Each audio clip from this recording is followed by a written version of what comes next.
viewing experience for you, feel free and go and check it out there. Blake, are you here as well? I see Blake. Yo, yeah, I'm here. Perfect, perfect. Good to hear, Blake. We'll jump right into this here. So I got here's the Fantasy Labs optimizer up here. I figured we'd start with captain. I think it's pretty straightforward tonight as far as captains go. I'm pretty much from Lazard and up, and honestly, you could probably even maybe drop Lazard. I think that Davis, Cook, both Cooks, I'll probably leave out Brees Hall. Maybe I'll just go through and uncheck these guys while we get opinions from McBobo or Blake. But McBobo, do you have sort of the same sentiment as me? Are you kind of sticking towards the top for captain, or are you getting down to anyone cheaper? No, not really going. I looked at some options. So obviously, there's some talk about Hardy coming in that wide receiver three spot, but I just didn't feel like the game environment's going to really give you somebody like that for the optimal captain. So I'm looking at pretty much just mostly between Allen and I do have some Rodgers at captain just for the fact I think that he's getting sold a little bit short, and I think he's going to perform a little bit better than what was being looked at. So I took some chances there, just flexing out with a little bit of Rodgers leading off. But yeah, that's pretty much. I'm just looking through that. That's where I'm going with it right now. Quarterbacks at the captain spot. Yeah, totally. I think that Allen is far and away the best option for captain there. And then McBobo also mentioned Rogers. Rogers feels pretty safe, probably a safer floor than it is ceiling, but his price makes it very inviting to put him at that captain spot. And then we McBobo also mentioned Hardy, and I think that's a good point that. I don't think Hardy has the upside to be the optimal captain. It's possible he probably needs a touchdown and a few catches at least to get there, but you're also kind of working like you need Hardy to do well, and then you also need like none of the top end guys to go off, because if the one of those top end guys does well, then it's very unlikely that Hardy's going to score enough points to make him the optimal captain. So even though he projects well, I feel he's better suited for a flex spot. Blake, how about yourself? Do you have any guys besides the ones that we mentioned that you're getting on? And if you don't have any outside of those guys, feel free to tell us who you like the best at captain. Yeah, well, I'm only playing like 15 lineups tonight, so I got a majority Allen and Gary Wilson at captain actually, but I think the cheapest I have a captain is Kincaid. I got one with Kincaid and I got one with Lazard. Um, I think the logic behind that's just like if they catch a touchdown or they have like a decent game, like I'm fitting in all these other studs. Like I feel like it'd just be a high scoring lineup. Uh, but yeah, I have a majority of Allen, and then for the Discord contest, I'm going Wilson at captain. But Yeah, absolutely. I'm sorry, I'm kind of messing around with my screen here. I just want to get this so we can get the Discord viewers in there. Sorry, I'm gonna fix this right now. There we go. Yeah, I totally agree, and Kincaid is a really interesting call there too, because it's obviously his first regular season NFL game. We're kind of unsure of how he's going to be used. His usage in the preseason was really interesting. I know they had him split out wide at wide receiver a bunch, so I know there was some chatter earlier about who the starter is, Kincaid or Knox. To be honest, I think starters, I'll put starters in quotes. I think starters are kind of overblown, like we saw with the Chiefs Lions game last Thursday. Clyde Edwards-Helaire comes out and gets the first carry.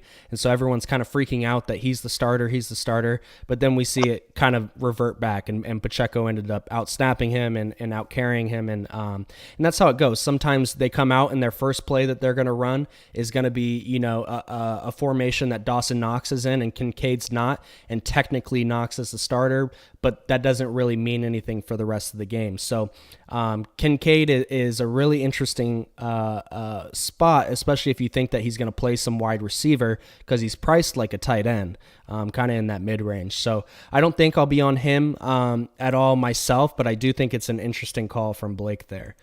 Let's go to flex here. I know there was a lot of discussion. We kind of touched on it briefly with Deontay Hardy. Coming into the season, I think everyone would have, and I don't even see Shakir here. Let me do this really quick. Just so we can get Shakir in there. So, yeah, as you can see, I think everyone kind of expected Shakir to be the wide receiver 3. But if you look at, Hardy's preseason usage, how much they paid him, kind of the offseason chatter around the wide receiver 3 position, I think it's safe to assume that Hardy is going to get that role with Shakir and Sherfield kind of filling in behind them, or filling in like if Diggs or Davis needs a breather or something along the lines of there. But I think it's pretty safe to say that the 2 best punts on this game below $1,000, and Blake said this earlier, and I totally agree. It's got to be Hardy and CJ Uzoma for the Jets, who has become, I don't know if you guys follow any of the social media stuff, but he's really become good friends with Rodgers. So if you're into that sort of thing, that could be the difference right there. Let's go back to McBobo. Are you in on the Hardy train, or are you staying off and going somewhere else? Okay, so I'm not big on that. And my reason being is I don't feel like the way that they're going to run this offense, they're going to get much to that wide receiver 3. I think most of the passing is going to end up in the hands of Gabe Davis, and obviously a lot of targeting to Diggs, with a little bit coming up from the running back position and the tight ends, obviously. So I'm just not really too big on that. I do like the Uzma at tight end. I think that with the way they run those 2 tight end sets and stuff, and with Aaron Rodgers getting a good rapport with him, I do like that one. That one I like a lot more, just for my take on it anyway. Yeah, absolutely, absolutely, and we should mention that these guys, both Hardy and Uzoma, could have 2 catches for 20 yards, and that's it. And if that's the case, they're probably not cracking the optimal. You know what I mean? So when we're talking about punt plays, you kind of got to temper expectations. These are guys that we think are just a little bit cheaper than they deserve to be, but not necessarily you have to play them. So McBobo's saying he's not going to play Hardy, and I know some people are maybe thinking why. He's got a 0 point floor for one thing, like it is, and it's very possible that the Bills come out and Shakir is the number 3, or Sherfield is the number 3, or Hardy is the 3, but he doesn't catch anything. There's so many ranges of outcomes. So even though myself, I was saying Hardy, and I know Blake likes Hardy as well, that doesn't mean that they're going to perform well. We're just kind of, basing that off of the information that we have at hand. And you can take that however you want. So McBobo, saying that he's not really on Hardy, there's absolutely nothing wrong with that. And if you simulated this game 1,000 times, we'd probably both be right about 50-50, where Hardy either has 30 yards and a few catches and he's able to, put a decent game together. And then there's plenty of times where he'll have a goose egg. So, it's a great, to have a McBobo on the other side of that, so we can have some good discourse. Blake, let's get into more of the top end range and mid range. I know you mentioned Kincaid as well. Obviously, Allen, Diggs, Wilson, Rodgers, those guys will be really popular. Outside of those top 4 guys, do you have a favorite flex player or someone that you're maybe playing above the field in your 15 lineups? Sorry if you guys can hear any background noise. I'm like on the highway right now, but I think I'm above the field on Dalvin Cook tonight. Okay. I don't know how I feel about that though. I also have like a good amount of Cook. I think one of the running backs is gonna play well, but I don't know. I'm just trying to decide right now, kind of where I want to go with that. I have a little bit of Lazard as well, but not too much. Maybe like 3 lineups with Lazard. Yeah, absolutely. Hopefully you're not driving and live streaming at the same time. But either way, drive safe. So yeah, Dalvin Cook. There's been a lot of chatter about the split between Cook and Hall. It's been reported that Cook is going to get the majority of the work, or the bulk of the work at the running back position. We had someone in chat earlier. Harsh, he was mentioning too that Carter is going to get some play as well. So it's not just going to be Cook and Hall, but it does look like Dalvin will be the kind of the guy in the backfield with Breece backing him up, and then Carter getting in for some work behind those guys. So if Dalvin is going to get 55, 60, even 65% of the work, you could make the case that this $7,800 price tag is appealing, and I don't think a lot of people are going to play it because of the situation, because of either how they view the backfield is going to work out, or maybe they are thinking 55, 60% of the work is not enough to pay off this price tag. I will say Aaron Rodgers historically has been very good for running backs in his career, and not necessarily that he throws a ton to the running backs, but more so that the defense has to respect Rodgers so much that the running backs kind of get put on the back burner in terms of how the defense is covering these guys. So I do really like this spot for the running backs, and if you can get Dalvin with 60% of the work, I think that he could pay off that price tag. And I also think while we're here that, Breece Hall is going to be very low owned, and for good reason. I mean, he's expensive, $8,200 for someone you're not really expecting to get, more than 40% of the running back snaps and touches. It is expensive, but that will keep his ownership down. So if you're playing in large field tournament stuff, I think you could do worse as far as a tournament play, a low-owned tournament play with Breece Hall. So, good call on Dalvin there, Blake. Let's obviously kickers and defense. I know their defense has been kind of a hot topic with last night's showdown slate, obviously getting, I'll say getting ruined by the Cowboys defense. It's I think they put up 37 points was the final tally. How about them boys? Yeah, how about them Cowboys? Yeah.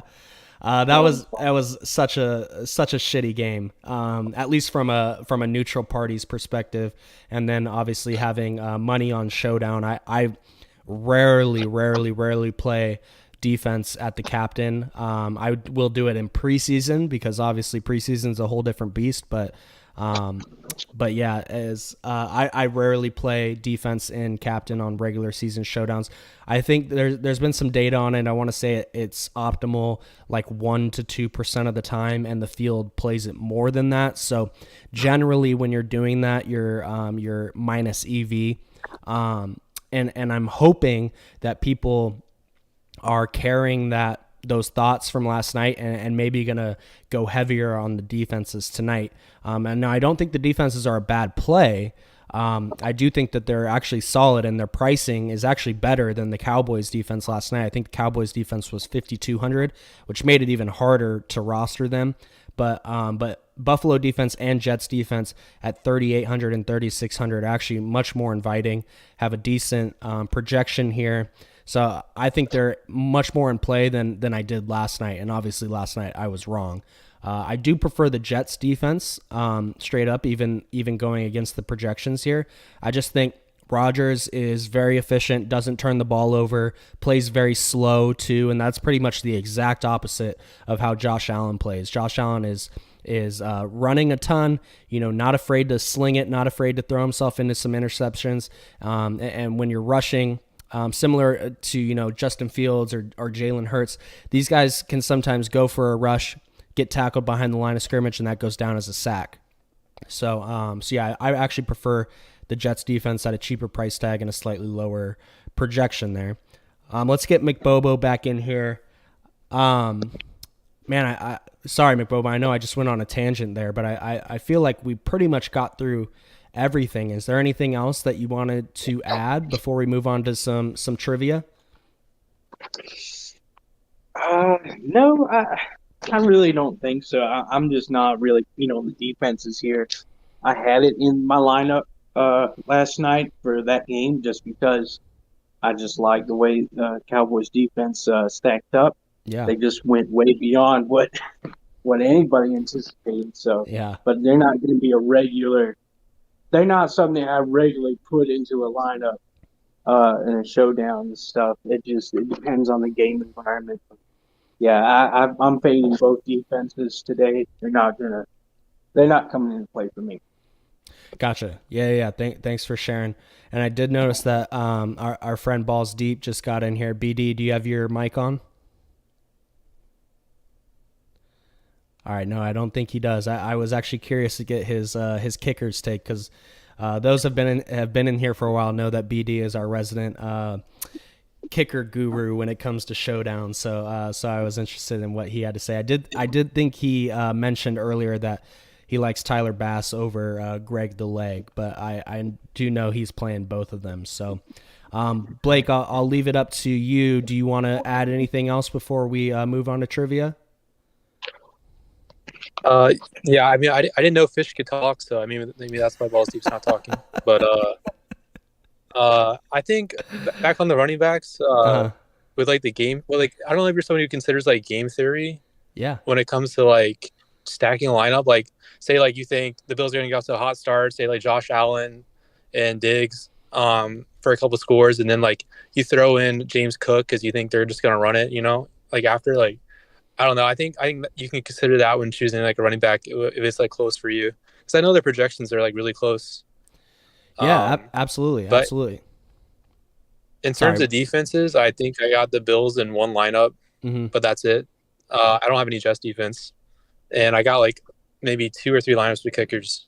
But Gotcha. Yeah, that great point on the game theory and how to select the running backs, because these guys all are, especially Dalvin and James Cook and then Breece Hall, are all within $400 of each other, and neither one is lapping the field in terms of projection. They're all within 2.5 points of each other here.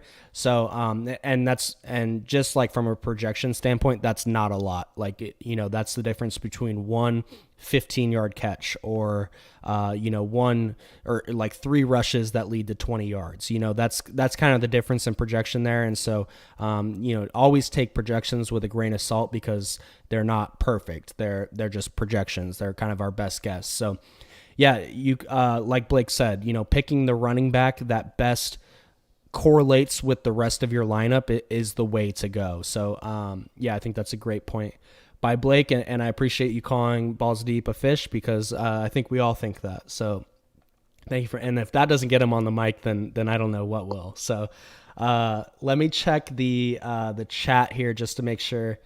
BD says he's with his wife and kids, but he likes Tyler Bass more. So. Allegedly. We all know he's Sherry. They stocked up somewhere at the MGM Grand. They're at a table.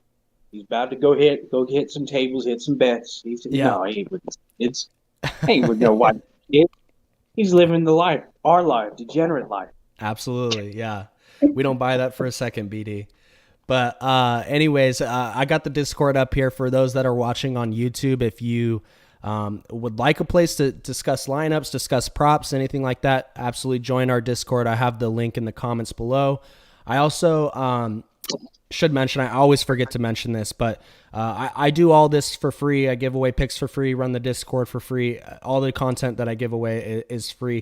The only thing that I ask is if you guys ever are looking to sign up for a sports book or a DFS site, I am affiliated with a lot of those sites. So if you wouldn't mind, going to check those DFS promos or sportsbook promo channels, it also is beneficial to you. You can get deposit matches and free bets and all different kinds of stuff. So that's one way that I can keep everything for free, and I'm not taking money out of anyone's pockets. The sites are paying me to promote, so I'd appreciate that.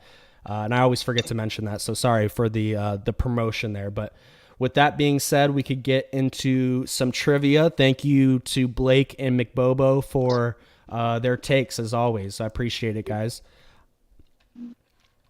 Let's jump right into it. And for McBobo and Blake, I know you guys are in on the mic here. You guys are absolutely welcome to participate in trivia here, but just make sure you're typing it out. I know the rule.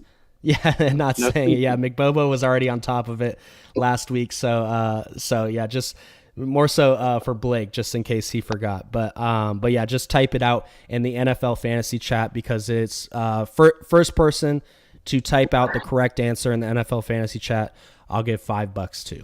All right, and I should mention too, I don't see our friend Josh, who oh no, I do. DGen, and I know it.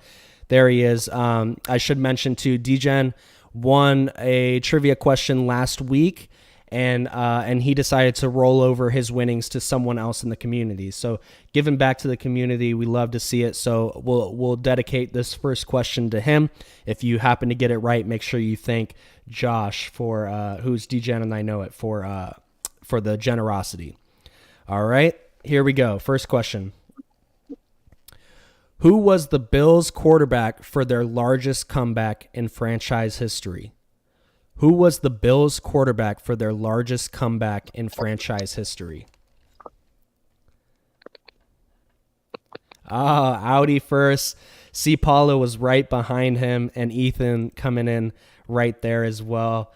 Good job, guys. I figured, I know that one came up because the Vikings actually, before the Vikings-Colts game last year, that actually was the largest comeback in NFL history.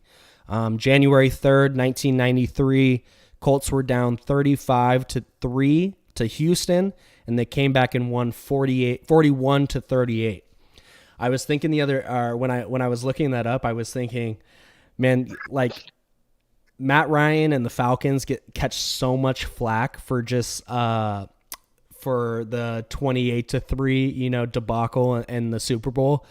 Could you imagine if social media was around and Houston gave up a 35-3 point lead in the playoffs? That would be brutal. So, but yeah, Frank Reich is the correct answer. I also thought that was interesting because obviously Frank Reich has been a coach in the league for a while now, and it's always interesting to know where these guys came from, or the guys that played previously in the league. So Audi, thank you. I believe I have your payment information, but just in case, DM it to me, and I'll get that $5 to you right away.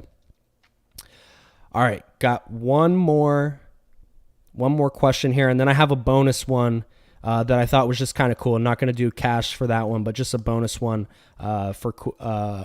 just for fun. This one is for cash. This one is for $5. And Audi, make sure that you I love that Tua just gave it to you. GIF. Audi, make sure you thank DGen, and I know it, for his generosity, because his $5 is, or your $5 is coming from him technically. All right. Second and final trivia question for $5. Which Jets QB holds the record for most fumbles in a single game, and how many fumbles was it? So I need the name and the total number of fumbles. Which Jets QB holds the record for most fumbles in a single game, and how many fumbles was it? Blake says Aaron Rodgers with 50. Maybe tonight. Who knows? This is going to be a tough one, I think. This is going to be a tough one. Yeah, I know people are saying the Sanchez butt fumble. Yeah. Unfortunately, that just counts as one fumble. Go. I haven't even seen the name right yet. So maybe we're gonna switch it. You don't need the number. Just give me the name. Which Jets quarterback holds the record for most fumbles in a single game, and how many fumbles was it? Or sorry, you don't need the number. I'll tell you guys the number afterwards. Which Jets quarterback holds the record for most fumbles in a single game? I think East of Ethan got it here. Yeah, Chad Pennington. Chad Pennington. Fire emojis in the chat for Ethan there. Chad Pennington is the correct answer. He had 6 fumbles in one game. And actually, I put this one here because it was 18 years ago to the day, September 11th, 2005. Chad Pennington, 6 fumbles in one game. That's pretty impressive right there. Pretty impressive. All right. And we got Simulation Love sending a prize pick in the fantasy channel. All right, let's do. We got one more bonus one. Like I said, I thought this one was just kind of interesting. We won't do cash for this one. Ethan, by the way, I'm almost positive I have your payment information, so I'll send that to you right away. All right, last bonus question. Again, not for any money, just for fun. Which Jets linebacker was responsible for the hit on Drew Bledsoe that started Tom Brady's career? Which Jets linebacker was responsible for the hit on Drew Bledsoe that started Tom Brady's career?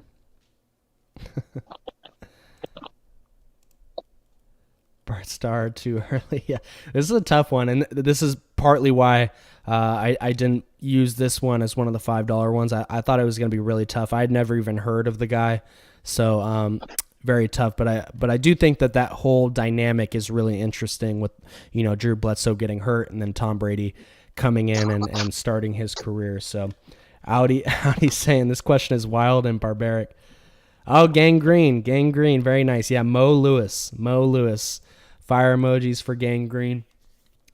Yeah, very nice. Oh, I'm sorry. Fletch got it first.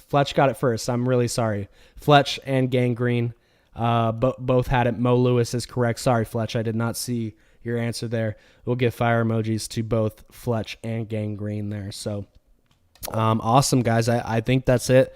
It's actually good timing. I usually run way over my allotted time limit, but I wanted to go for about 30 minutes, and here we are coming up on it. So I'll stay on for another minute or so. If you guys have any last minute questions, feel free to get those in the NFL Fantasy channel, and I can answer them. Or McBobo or Blake can get on them too. How far does Aaron Rodgers go this year? Does he make the playoffs? Let's how about that? Yeah, that's a good question. I do think that they will make the playoffs. I think the Jets will make the playoffs. I don't think that they're good enough. I mean, man, I was gonna say like the Chiefs and the Bengals, but both of those teams had subpar week ones. I also think the Bills are very good. It's actually really telling that the Bills are on the road and they're 2.5 point favorites to the Jets. I thought that was really interesting. So my guess would be that they do make the playoffs. Jets make the playoffs, and I don't think they'll win the Super Bowl, but I think they'll compete. I think they'll be competitive. So we'll see. It should be really interesting. I'm curious to see how tonight's game plays out. Balls Deep's wondering what my girlfriend's dog's name is. I think they're on their way. Actually, I was hoping they'd make it for the stream, but I don't think so. Her name is Nala. She's a English cream golden retriever, which I think are just like the cutest dogs ever. I see them around a lot, and they all look like exactly the same, and they're all just like the cutest dogs. Yeah, Audi's saying so much fluff. Yeah, the one thing I will say is those dogs shed like crazy, and I live next to the beach, so we'll go to the beach a lot with her, and it's you gotta like dedicate an hour to showering her and like brushing her out and getting all the sand off of her, because if you don't do that, like you'll just find sand and hair and everything you don't want all over my studio or my girlfriend's house or whatever the case is. So yeah, dog chat, I love it. And East of Ethan says Jets are losing to the Packers in the Super Bowl. I think that would be like my dream scenario. For the Packers to beat Aaron Rodgers and the Jets in the Super Bowl. That would be really something. All right, guys, I think that's it. I'll stay on for another 30 seconds or so. If anyone has any last-minute questions, go ahead and get those in. Gang Green saying most exciting season of his life as a Jets fan. Yeah, it's a good time to be a Jets fan. And Hard Knocks, too. Hard Knocks. I love Hard Knocks. Like, it doesn't matter which team it is. I think it's so good. Oh, you really said that with the Rex Ryan years? Oh my God, that's terrible. Rex Ryan, that was excitement. Yeah, they made. I think they made 2 AFC Championship games in those. That's right. That's right. Nobody remembers that. Yeah. I think it's all tainted by the no pun intended by the Mark Sanchez butt fumble. He was doing all right that year. Yeah, right. Zay is saying Mark Sanchez best Jet ever. Zay. I'm wondering, Zay, do you have a new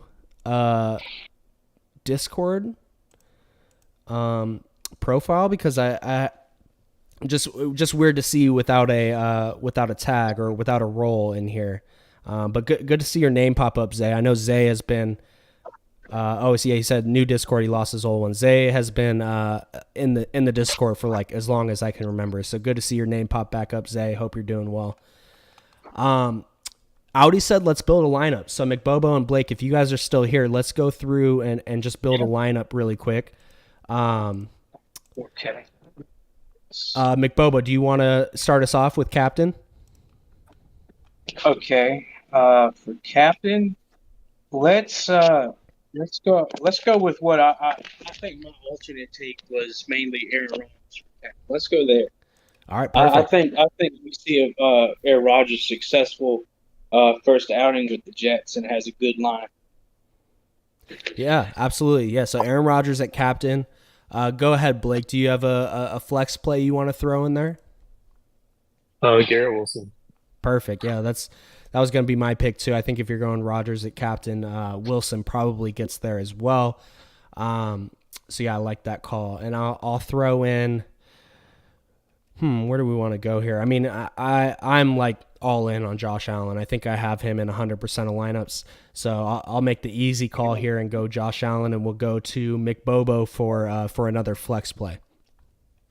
Okay, so that puts us pretty pricey. I think Tyler Bass is going to get some kicks here, so I'm going to say let's go with a field goal kicker for the Bills. Perfect. All right, McBobo. We are McBobo's right. We are kind of at the expensive end, or we got our expensive players out of the way. $46.50 left per player for the last two spots, so we probably need a cheaper guy here or someone in that mid range.